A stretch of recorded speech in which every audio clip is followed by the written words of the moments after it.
ኢራን ጦርነቱን ሙሉ ለሙሉ ለማቆም ምሽት ላይ ለአሜሪካ የድርድር ነጥቦችን አስገብታለች። ምንም ጥያቄ የለውም አሜሪካ አሸንፋለች ሲሉ ትራምፕ ተናገሩ።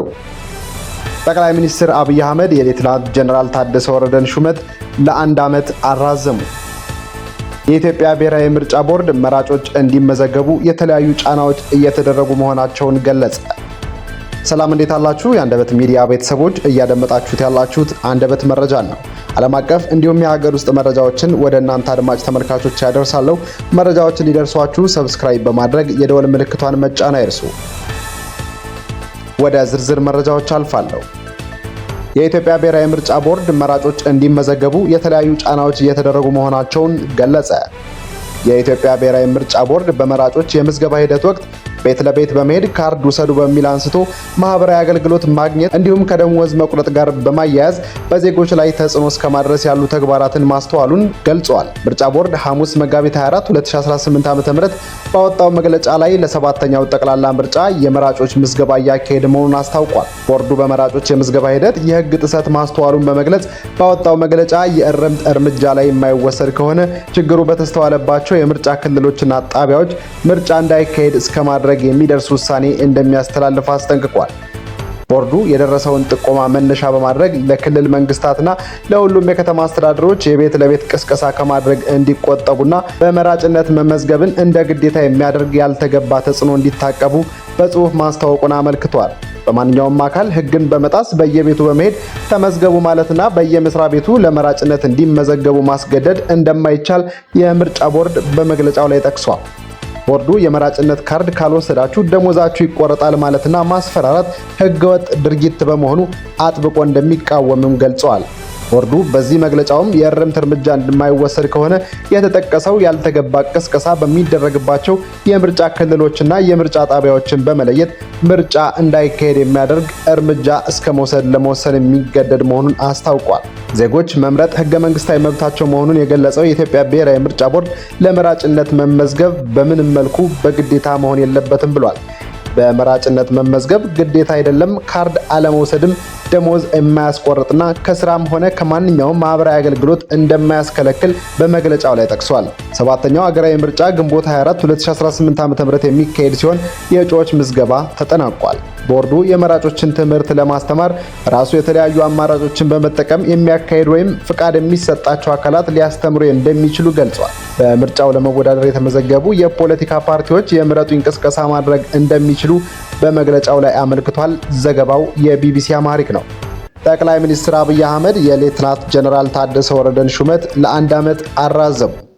ጠቅላይ ሚኒስትር አብይ አህመድ ከሚያዝያ 1 2018 ዓ.ም ጀምሮ የትግራይ ክልል ጊዜያዊ አስተዳደር ፕሬዝዳንት ሌተናንት ጀነራል ታደሰ ወረደን ሹመት ለ1 ዓመት አራዝመዋል። ጠቅላይ ሚኒስትሩ ሹመቱን ያራዘሙት ከኢፌዴሪ ሕገ መንግስት አንቀጽ 62 ዝባር 9 እና በአዋጅ ቁጥር 359 ዝባር 1995 አንቀጽ 14 ንዑስ አንቀጽ 2 ዝባር ለመሰረት የትግራይ ክልል አካታች ጊዜያዊ አስተዳደርን በርዕሰ መስተዳድርነት እንዲመሩ በሚኒስትሮች ምክር ቤት የትግራይ ክልል አካታች ጊዜያዊ አስተዳደር አስመልክቶ በጸደቀው ደንብ ቁጥር 479 ዝባር 2013 አንቀጽ 4 ወይም 2 እና የዓመቱን የሥራ አፈጻጸም ባቀረቡበት መሰረት ነው። በዚህ ሰዓት ሰበር የተባለ መረጃ ተሰምቷል። በሆርሙዝ ሰርጥ ሲያልፉ የነበሩ ነዳጅ የጫኑ መርከቦች እንዲቆሙ ተደርጓል። እስራኤል ሊባኖስ ላይ ጥቃት መሰንዘሯን ተከትሎ በሆርሙዝ ሰርጥ ሲያልፉ የነበሩ መርከቦችን ኢራን ማስቆሟን ዋልተር ብሎምበርግ ገልፍ ኒውስን ዋቢ አድርጎ ዘግቧል። ኢራን ጦርነቱን ሙሉ ለሙሉ ለማቆም ምሽት ላይ ለአሜሪካ የድርድር ነጥቦችን አስገብታለች። ከድርድር ነጥቦች መካከል ኢራን ላይ ጥቃት ላለመሰንዘር፣ የኢራን የሆርሙዝ ባህር ሰርጥ ቁጥጥር እንዲቀጥል ለማድረግ፣ የኢራን የዩራኒየምን ማበልጸግ ለመቀበል፣ ለኢራን ካሳ ለመክፈል፣ ሁሉንም የጸጥታው ምክር ቤትና የጋርዲያን ካውንስል ውሳኔዎችን ለማቋረጥ፣ ሁሉንም ኢራን ላይ የተጣሉ ቀዳሚና የሁለተኛ ደረጃ ማዕቀቦችን ለማንሳት፣ የአሜሪካ ተዋጊ ኃይሎችን ከቀጠናው ለማስወጣት እንዲሁም በሊባኖስ ውስጥ በሂዝቦላ ላይ የሚደረገውን ጨምሮ ሁሉንም ግንባሮች ላይ ጦርነት ለማቆም የሚሉ ስምምነቶች ናቸው። ዶናልድ ትራምፕ እነዚህ የኢራን ድርድር ነጥቦች እንደደረሳቸው ይፋ አድርገዋል። ለአሜሪካ የቀረብናቸው እነዚህ ነጥቦች የአሜሪካ መንግስት መቀበል የማይችል ከሆነ ድርድር የሚባል ነገር አይኖርም ብላለች ኢራን። ምንም ጥያቄ የለውም አሜሪካ አሸንፋለች ሲሉ ዶናልድ ትራምፕ ተናገሩ። ዶናልድ ትራምፕ የዩናይትድ ስቴትስ ከኢራን ጋር ለ2 ሳምንታት የተኩስ አቁም ስምምነት ከተደረገ በኋላ ጠቅላላና የተሟላ ድል አሜሪካ ማግኘቷ ምንም ጥርጥር የለውም ሲሉ ተናግረዋል። ይፋ ከተደረገው ስምምነት በኋላ ለአጃንስ ፍራንስ ፕሬስ በገለጹት ቃለ ምልልስ የኢራን የበለጸገው ዩራኒየም በስምምነቱ ፍጹም እንክብካቤ ይደረግለታል ሲሉ ተደምጠዋል። ትራምፕ በዩራኒየም ላይ ስለሚሆነው ነገር ምንም አይነት ዝርዝር መግለጫ ባይሰጡም እልባት አልነበረም ብለዋል። ስምምነቱ ከተቋረጠ የኢራን የሲቪል ኃይል ማመንጫዎችና ድልድዮች ለማጥፋት ወደ መጀመሪያ ዛቻቸው ይመለስ እንደሆነ የተጠየቁት ትራምፕ የምናየው ይሆናል ብለዋል። የዋይት ሃውስ የፕሬስ ሴክሬታሪ ካሮሊን ሌቪት የተኩስ አቁም ስምምነቱ ለአሜሪካ እንደ ድል ይወሰዳል በማለት አሞካሽተው በትራምፕና የአሜሪካ ጦር ተፈጸመ ብለዋል። ከመጀመሪያው አንስቶ ትራምፕ ጦርነቱ እስከ 16 ሳምንታት እንደሚቆይ ገምተው ነበር። እናም በ38 ቀናት ውስጥ ዩናይትድ ስቴትስ የዋሽንግተን ዋና ወታደራዊ ዓላማዎች አሳክታለች ሲሉ አክለዋል። አሜሪካና እስራኤል በኢራን አስከፊ ሽንፈት ደርሶባቸዋል ሲል የሩሲያ የውጭ ጉዳይ ሚኒስትር አስታወቀ። የሩሲያ የውጭ ጉዳይ ሚኒስትር ቃል አቀባይ ማሪያ ዛካሮቫ እንዳሉት የዩናይትድ ስቴትስ እና እስራኤል በየካቲት ወር ኢራን ላይ በከፈቱት የተቀናጀ ጦርነት አስከፊ የሆነ ሽንፈት ደርሶባቸዋል ስትል ተናግራለች።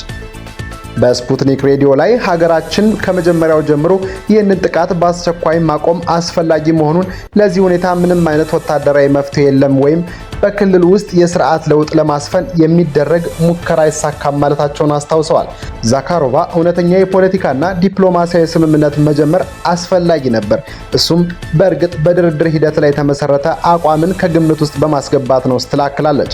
በሌላ በኩል የስፔን የውጭ ጉዳይ ሚኒስትር ማኑኤል አልባረስ የዩናይትድ ስቴትስ ፕሬዝዳንት ዶናልድ ትራምፕ በቴሄራን ዙሪያ ባደረጉት ንግግር የኢራንን ስልጣኔ ለማጥፋት ከዛቱ በኋላ ዓለም በአስደንጋጭ ሁኔታ ወደ አደጋ ተቃርቦ ነበር ሲሉ ተደምጠዋል።